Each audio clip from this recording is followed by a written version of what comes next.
They say our names carry our destinies. I am Tombra Favour, and it is my absolute favor to be your host today. Welcome to the Real Ijaw Woman Talk Show, where we celebrate the strength, the grace, and the grit of the Ijaw woman. Let's get started. Today, we are honored to have Professor Oyintonyo Michael-Olomu, a trailblazer in Industrial Sociology, the first female PhD graduate from Niger Delta University, the youngest professor from the Niger Delta region, and a leader who has broken multiple barriers in academia. In this conversation, we want to uncover her journey, the challenges, the triumphs, and most importantly, the lessons she has for young Ijaw girls dreaming of their own path. Professor, welcome. It's so good to have you here, ma. Thank you, Tombra. I appreciate. Yeah, so before the professor and the accolades, we want to know a little about you. Let's start from the beginning. Who is Professor Oyintonyo Michael-Olomu?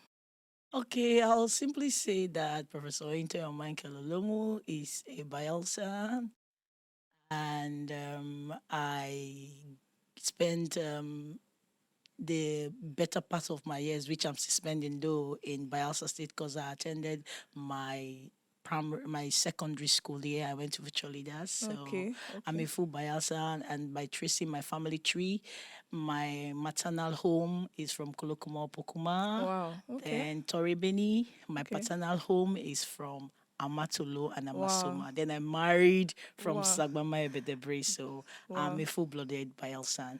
Okay. Well, I believe that there are challenges that you must have faced as a young girl growing up by the water and by the river. You've actually said you've had a very long year in Bielsa. So, what are some of the challenges you faced as a young girl growing up in these parts of Nigeria? Okay, so I'll say by way of growth from my family, I necessarily didn't grow up in the rural area, but my experience in the Niger Delta or Bayelsa State as a whole began when I gained admission in the Niger Delta University. Okay, Then I was forced to see, because I think we were the third set, we were still taking the transiting the River Rhine, where we take in okay. code the Titanic. So Wow, that was the first time I had the real experience of wow. a job livelihood, what we our livelihood entirely is all about. And then I was not living in a Masuma community, so Wow, I was wow. now like I had a practical of experience of how an Ijaw or girl child is raised, our belief system, what we perceive to be womanhood in Ijaw itself. So I experienced that when I was in the university. Okay. So it's one thing to have a dream as a girl and it's another to protect it as a woman, you know? Um every long journey tests our conviction. Looking back, what was the moment that pushed you the hardest and what was it that kept your feet moving when the paths got steep? Like looking at all the challenges you faced, what was it that actually pushed you? What was your drive? I Let me put it think that way. basically the family I'm coming out from is one Okay. of my major drive, because my father, we are three girls and a boy, Okay. and but generally we are five. I have a Okay. stepbrother, my eldest Okay. brother. Okay. So my father would always tell us that being a girl child does not mean you shouldn't be educated. That he wasn't privileged to be educated, and his dream for us is to be educated. In fact, get to the highest point of education. So Yeah. I would say my background, my father and my mom, they were just the push, and then that's stuck into our head that being a girl child does not mean you shouldn't compete favorably with a male child. So I'll say it's from my home, my parents. Okay. So it shows that there's an importance to have fatherhood in your life. And I can see Definitely. that That's what has actually pushed you. That's really great. Definitely. But growing up in your academia and your profession, I believe that there are struggles before you actually got to where you were. There were just some little challenges. Of course, you're married, you're happily married, and you have kids too. So, what is the struggle growing up, like as a woman, not just your younger part, but trying to achieve what you want to achieve now? What was the challenge? How was it for you? Growing up, I think basically the challenge can be into factors. We have the family challenge, we have peer pressure, Yes. where we begin to grow. I remember attending Onupo lesson Wow. where you see your friends trying to mingle around with the opposite sex and all that. So that'll come under societal pressure where you feel you've arrived, and then where you now see some people, same your peers that are Mm. from a privileged family, they come to school with cars, they have money, their parents have money and all that. Mm. So societal pressure, family pressure. However, I think the basic challenge that I could say is societal pressure, because somehow at the family level, you know that parents will always have their way of livelihood Yeah. irrespective of the children's emotions. Yeah, So it's that's true. just peer pressure. But I don't know, but somehow we are what we are by the grace of God. You know why I'm asking that? For a woman who is married and you have kids, there are just some things that will hold you back. Definitely, it's a fact that you must have married a good man, because for you to get to this level, it means that you had free hand somehow that allowed you to actually pursue your goals, pursue your academic career, and all that. So that's just what I wanted you to talk about a little. Being a mother and Okay, going to balancing school, career, yes, work, and all it's just that. so much. So how were you able to It's overcome those? tough because saying this now, I got married at the age of 22. I was very Wow, young. that's so young. Yes, I was young. Ah, And then I think one of the major challenge I had was then they were giving scholarship, and I was privileged to be part of those persons that got scholarship to go wow. Okay. abroad. And I remember one of the time I tried pursuing it, and I think I went that day and then I saw my name with a red pen there, Okay. cancelled because of political affiliation my husband Ah, had and that's all so sad. that. But it didn't deter me. I was heartbroken. Like, I was like, oh, but somehow I was married. The question is, does my husband even want me to study abroad then? Okay. You get Maybe it it? was actually God's will. So in me, I was like, what if my husband also influenced that? Wow. I But don't think so. yeah, it's a human mind. I started thinking It's a lot true. of things. You can't express it. Yes. I was like, but somehow Mhm. I remember when I wanted to do my PhD, Okay. and then I always discuss with my husband that I wanted to do my PhD. I had a Mm. baby. Oh. He had a lot of fears then. I will never forget when friends around my husband were like, "Oh, you want to send your wife to school? Ah. Oh, women that go to school, they don't respect men. Wow. Women that go to school, they They know don't more keep than their home." husbands. Yes, I remember all those Wow. challenges, Wow. and I think my husband he gave me some reasons why I should hold on because of our baby. And I Okay. think nobody should try this because my husband traveled for a program then. Okay. And then I heard they were selling. I served in UNIU, so I was keeping contact with my friend in UNIU. Okay. Then I served in UU rather, so I had a friend in UNIU, so I Okay. was keeping Okay. contact with that particular lady. Okay. So I called her and said, "How far? This is selling form." She said yes. And my husband was not around. Wow. So You I went behind his back. yeah, so I bought the form, Oh, praying wow. and hoping that when he Ah, comes, he will allow me go. wow. But somehow when he came, I told him I bought the PhD form where Uyo. He was like, "Why are you going to go to Uyo and all You that?" want to leave me? And I was so unfortunate that it was our time they started doing, I think, examinations where you write a written exam and then Okay. you'll be Before, interviewed. wow. So my husband is a very smart man. He now knew that, oh, there are these processes before you could gain admission. He was like, Yeah. you that don't used to read, you go and fail. Ah. So I now had a bet with him. I was like, so if I pass the exam, will you let me go? He said, why not? I'll Wow. let you go do your studies. Wow. And the rest is story. Wow. Wow. Wow. Ijaw women are perceived as strong, and today we're talking a lot about our strengths. We both represent the Ijaw women. Me, I'm from Ikirimo, Alibiri, so it's mostly about Ijaw. So we just want to talk about our strengths and what the Ijaw woman can do.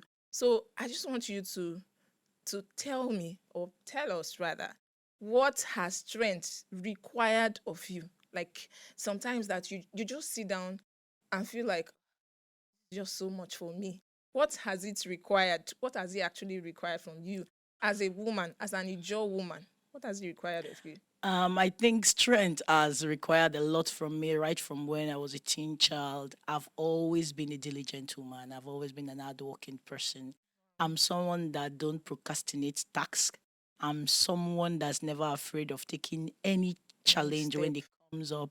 In fact, I will say I'm an exceptional Ijaw woman because Wow. once I put my mind to any given task, I get it done and I excel. So Ijaw women are very strong. I'm just one of very few Ijaw women out there. Ijaw women, we are strong, we are resilient. You see, in Bayelsa State, you see Ijaw women striving in all facets. Is in politics, you see them. Yeah. I can mention them that are doing very well. Yeah. Young, vibrant, pushing head on. Yeah. Is it in cooking business? You see them. Yeah. Is it in fashion industry? You see the Ijaw Exactly. women. Is it in petty trading? You see Ijaw women. Is it entrepreneurship? Then talk about career itself. I Yeah. know we have so many Ijaw women It's that are true. into different careers. In the banking sector, we are very strong women. And traditionally, I got to know that Ijaw women fend for their home. The men will be playing draft, sorry to say, and you see the Ijaw woman go to the farm, come back, cook, then krigina, fast, They sharp, are sharp. so They hardworking. multitask. They are so I saw them hardworking. in Amasoma firsthand where I schooled. So Wow. Ijaw, they are backing their baby, they are washing. Ijaw women are. If I Multitasking. don't know if it's the plantain or I don't know the gene, we need to do research to know the kind of hormones that an Ijaw woman have. Ijaw woman. Typical Ijaw women Wow. are strong women. You Yes. see, widows. You see, Ijaw woman that is a widow, she's caring for 6 10 of her children. It's Even true. the ones that have been oppressed by in-laws, you see them back all their children, all weights, Doing everything. working. We are not, Ijaw women are not people that sit down and fold down for their husbands to give them money for part, give them money for this. We are always looking for that small thing to do that will keep us busy. So Wow. Wow. strength is 100% for an Ijaw woman. Wow. Wow. Wow. We have talked about strength and being hardworking as an Ijaw woman, but in the academic parts, why do you think it's so important for a young Ijaw girl to go through education? They could have just said, "Oh, I want to be a farmer. Let me just be on the streets and do." Why is education so important to a young Ijaw girl? There's someone watching out there, and let's just give her a reason. Why should you be educated? I think this is a call for every parent, first of all, and relatives that educating a girl child is key Yeah. to human development. Because this part of the world, women are very disadvantaged. Yeah. And then one of the ways we can hear, people can hear your voice is when you're educated, when you have something to offer. I don't think the places I've gone to is as a result of me marrying a politician. No. 90% of the places I've been through is because of what I have to offer. Yeah. And that's because someone will say she's a doctor. That's because someone will say, oh, she works in Federal University Otuoke. She has a PhD. Now I'm a professor. Yeah. So education for a girl child should not be downplayed. It does not just give you expository to how life is. Yeah. It makes you have this confidence. Yeah. And you know, we women, female children struggle with confidence problem. Yes. So when you go to school, there's this confidence you have, first of all, Exactly. that you are good enough. Exactly. And you know, Ijaw people, we are self-sufficient set of people. So imagine educating a girl child. That child strives on that self-sufficiency that I'm good enough. I'm Exactly. competent. Exactly. So I think it has worked for me severally. So let's just talk to a young Ijaw girl watching us right now that feels less privileged, like she doesn't have enough. She's not she just feels less of herself. What would you have to say to that young girl watching us right now? I think I want to say to you, if you're in this category that you're good enough for yourself, start something small. Yeah. By privilege of being in the university, I see students that train themselves in school. We pay people's school fees. When I hear their stories, I start paying their fees. So the first thing is, do you want to go to school? Do you even have the vision of going to school? Yeah, Or you're just exactly. wallowing saying that I don't have anybody to train me? Oh no, that's not it. If you're doing petty trading now, have that vision in your head that this petty trading I want to do, me too, I want to go to school. Yeah. By the time you nurse that idea, you see help will just come around. Ijaw, is our belief. It's When true. we talk about Ijaw, we're talking about truth. Is your belief, your ideology that you too, you can be this person, you can do this thing first. Exactly. You must first of all conceive it. I used to tell people that I've seen myself as a professor long even before I became a professor, so it's So not it new. is vision. I've It seen is myself vision. as a doctor long before I became a PhD, all that. So it's not new. A lot of people Wow. that know me knows very well that I like living a simple, calm life. Not because I don't know that God has blessed me so well, but because these are visions, like you said, that I've seen. You So already what knew you from the see when you beginning. walk into it, you don't It's get not new to overwhelmed. you. It's It's not. when you don't see yourself and peradventure accidentally you now get all these things, you Stumbled now on say, it. do you know who I am? Exactly. They never believe that they are going to be this kind of people. You get Exactly. it? Yeah, But we that's we true. don't get overwhelmed because You knew from the I knew I was beginning. going to be a You were professor. prepared. I did my due diligence. I worked for Exactly. it. So when it Exactly. came, I just walked into it. And it's Wow. simple. It doesn't give me extra ego. Wow. Yeah. Wow. So finally, let's just say who you want to describe to somebody that doesn't even know what Ijaw means. How will you describe the real Ijaw woman? Who is the real Ijaw woman? You know, a lot of people have different perspective about Ijaw girls, Ijaw women. What is your own perception about the real Ijaw woman? Who are they? So a real Ijaw woman is a pragmatic woman that does not settle for less, that believe in herself, Yes. that at all time feels that she's good enough, she can compete favorably enough if given the opportunity. Yeah, I feel that's who a real Ijaw woman, someone that knows what she wants. Like me, everybody know you can't intimidate me, you can't bully me. Yeah. Exactly. So, and I think every Ijaw woman should carry that sense of humor. And the truth is, as an Ijaw woman, nobody is going to respect you. You have to first respect yourself. Yeah. And how you respect yourself is how you carry yourself, your values, Yeah. and how you live by those That's true. values. It's true. So you don't, I tell people, you don't command respect. You live respect. When people see you, they want to respect you. It's not because you have money, Yeah. it's your courage. Exactly. Right from when I was young, even in school, my classmates, they know I have this courage that I know where I'm going to, I know where I'm heading to, and I've been living by it by the grace of God. And it's fun. Now people see the result because people don't see the hard work. They just see Exactly. the result and they feel, but They don't see the we've process. worked it at the backstage and we are Exactly. living that dream. So every joy woman should first sit back and ask yourself, what are my dreams and belief? How do I go Exactly. about it? How do I achieve it? I was telling people, some of us don't have that privilege of being mentored by a lot of people. Mentorship is good, Yeah. but a typical Ijaw woman should be able to discern when you even see a good mentor. Exactly. Are you getting Exactly. it? Yes. Because a lot of people I want to mentor and they run away. Maybe because they feel, oh, I beg, I don't They feel live have this kind of maybe they have a life. perception about you, They or they run away because when they come close, they now see the reality of who you are. they see the work. They see that Yes. there is work. Every Definitely week have you to have work. burial to attend. I'm not saying attending burials are bad. You get it. Of course. Every week you have marriage to attend. Every week you can't live such life and achieve certain dreams. You At must be all. able to set boundaries and put away with a lot You of cannot be pleasures. everywhere. Exactly. Wow. Exactly. So Wow. Thank you so much, Professor Oyintonyo thank Michael-Olomu, for you. sharing your journey, for sharing your wisdom and your vision. Before you go, because you are an exceptional Ijaw woman, we have something for you. Oh, So thank you. this is, I'm going to just unbox it. Oh, I'm really shocked. Thank you. So this is Professor Oyintonyo Michael-Olomu. And my name is well You are spelt. the real Ijaw woman. Thank you, Tombra. Congratulations, Thank congratulations. you. Thank So let me you. let me This keep it here. means a lot to Wow. me. So thank you so Thank much. you. Thank you so much, Professor Oyintonyo Michael-Olomu. Thank you for sharing your Thank journey. Thank you for you. sharing your wisdom and vision for the next generation. Your story reminds us that there is more out there. There is more out there. As a young Definitely. girl, you should be able to stand up and fly high. So thank you so much for joining us. And a very special thank you to Professor here for our wisdom. I am Tombra Favour, and it has been my favor to share the space with you. Until next time, keep walking in your purpose.